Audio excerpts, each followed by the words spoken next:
Very warm welcome to all of you, broadcasting live from City Times Newsroom. Good evening, Kenya. This is Fredalvin Adjuang. And this is Ceciline Kendi, serving you the hottest and the most leading news of the day. Your news, our business. For the headlines, Kenya's top universities, JKUAT declared bankrupt. Kenyans react on fuel price fluctuation. And on our feature story today, we take a look at the prevalence of mental illness on men. In sports, preparation for the 2021-2022 season to begin.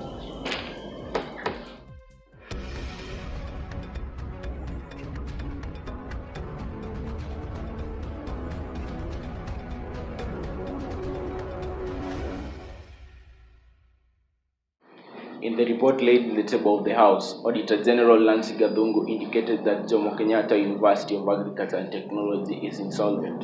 Our reporter Jane Kariuki has more. The Auditor General also raised concerns over long outstanding debts, including 3.5 million shillings that has been outstanding for more than 3 years. Gathungu added that the management has not provided evidence to show steps taken towards full recovery, thus making the university liable to financial challenges if the current situation is not addressed. I'm Jane Kariuki reporting for City Times News. Kenyans voice fury at a jump in fuel prices, which threaten to pile misery on a population that's already suffering economic hardship due to COVID-19 pandemic. Our very own reporter Jane Kariuki has more. Fuel prices are now at a record level after the country's energy regulator this week put an end to subsidies on petrol, diesel and kerosene that were introduced early this year to ease anger over the surging cost of living. The cost is set to rise further with the introduction of a near 5% excise duty on fuel. Close to 2 years ago, fuel was retailing at almost 65 shillings. Today, Super Petrol is retailing at 135 shillings, and that is more than double the amount.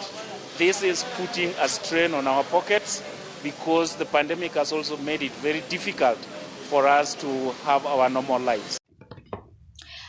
I'm Jane Kariuki reporting for City Times News. According to the National Institute of Mental Health, the prevalence of mental illness in men is often lower than women. The National Institute of Mental Health also states that men that are suffering from mental illness are less likely to receive treatment than women. This poses interesting questions. Are men truly experiencing mental health problems, or are they more likely to ignore them and hope they go away? Our reporter Molly has more. Many men think they are supposed to be strong or macho all the time, even when in pain. For many, it would be unimaginable and intolerable for anyone to know they were bogged down by their emotions. These incorrect beliefs keep many men from getting the help they need for their mental health.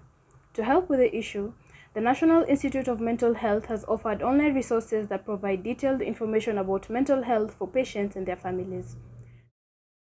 Sean, do you think society has neglected men when it comes to mental health?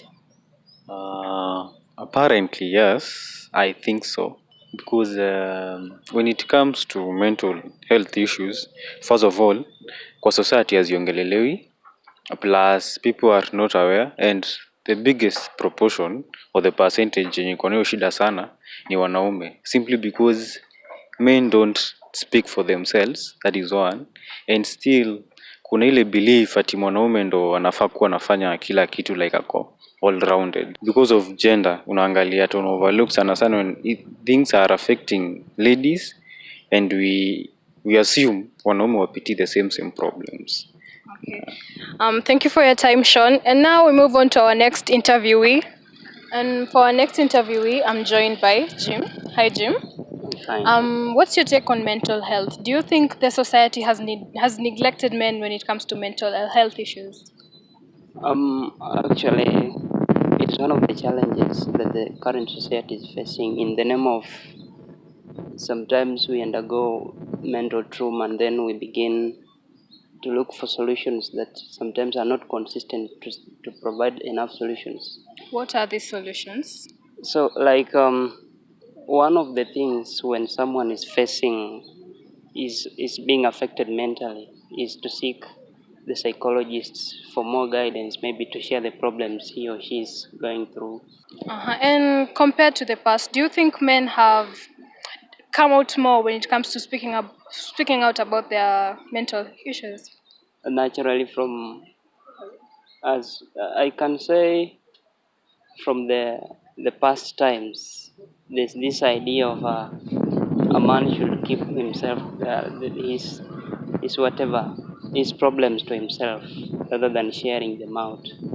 Sometimes they believe when they share their problems out is belittling themselves, like they will be seen as impotent. Those people who are not capable of solving their problems. Okay, thank you for your time, Jim. And that's it for today on City Times News. I'm Molly Ashley.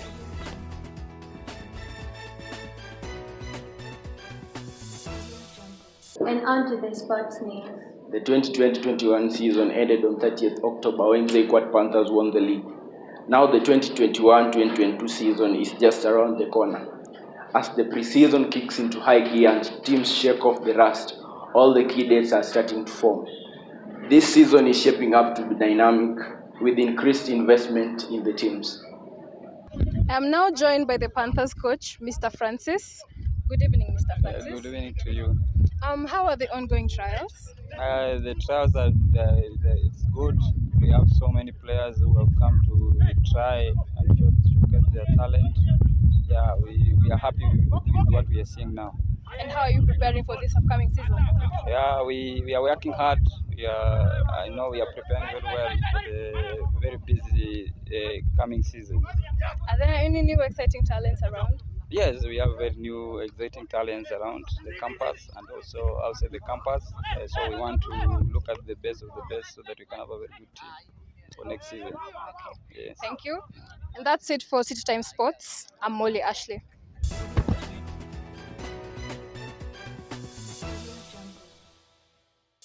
And our weather today is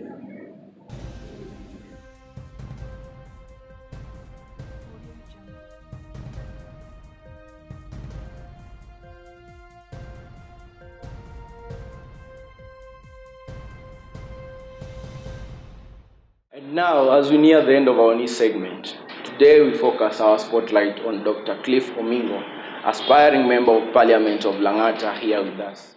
Welcome back, and on to the interview that we had promised you earlier on. I'm joined by Cliff Aboki Omingo, an aspiring Member of Parliament for Langata constituency. Cliff, good evening. Good evening. Welcome to City Times Kenya. Thank you for having me. Yeah, you're welcome. Yes. To start with, what inspired you to join politics? First and foremost, this is a God-driven, more or less, assignment. So that is one motivation. And then I believe that what I've gone through, or my historical background, tends to put me in a better place to understand how people are going on with the businesses and how people are living in Langata. And I believe that I have been in these particular incidences that would make me appropriate to understand the common person as one of theirs. Yes. Relating to the issue of the boys that you've just mentioned, Yes. according to you, what do you think can be done to solve this issue or to give them a solution, maybe to get them a job or something? What do you think can be done? I'm an idealist, and I believe in the philosophy of from the known to the unknown. Let us use what we have to get what we don't have. If we have these businesses that are thriving in the area, if we have the matatus that are there, these boys already are using these matatus to actually make a living. Now, what if we organize this?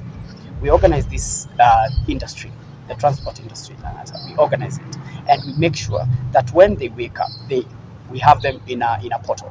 At least there's that pool. Like we have this number of touts, this number of drivers, and they come. When they wake up every morning, we know that they are going to get something at the end of the day. Not doing bahati nasibu kind of thing. Well said. Okay. Considering the elections, the past elections that have been held held in our country. Yes. Do you think that the coming elections will be held fairly and transparently? One, the same people or the same people heading the Electoral and Boundaries Commission are the same people who are going to run the elections. So if I say that it is going to be transparent or it is not going to be transparent, then because now we have to leave it to them to see what they will give us. You get? At the end of the day, there are those proponents of the elections who are transparent back in 2017. There are those opponents of the same. So we are saying that it is actually dependent on where you stand as a person or as an electorate or politician. That will actually leads to argument, transparency, credibility, and all this the legality of the elections and stuff. Okay. Now that you've decided to venture into politics, Yes. what do you think is the future of politics in our country? The future of politics is bright. Reason being is the elites have now decided to take part. The young people have now decided to take part. They've said, we are tired. We are tired of being led by people whom we can't even trace their backgrounds in terms of their integrity and all that. Yeah. And talking of young people, Yes. and you being a young aspirant yourself, Yes. what do you think is the participation of youth in politics? Is it good, bad, or is it enough? The participation of youth is very good, and it should actually be encouraged. The only thing is the definition of youth now becomes relative. You can be young in age, but you're old in mind. But here we are talking about now the youth who are both young in age and young in mind. People who are focused, people who are self-driven, people who are, visionaries. Thank you so much for having time for us. Yeah, City Times wish you all the best and see you on the other side. Thank you very much for having me. It's a pleasure, and I wouldn't mind coming back again You're welcome. to do this, Yeah. especially after we won. Yes. Okay. Thank you so much. Asante. Yeah.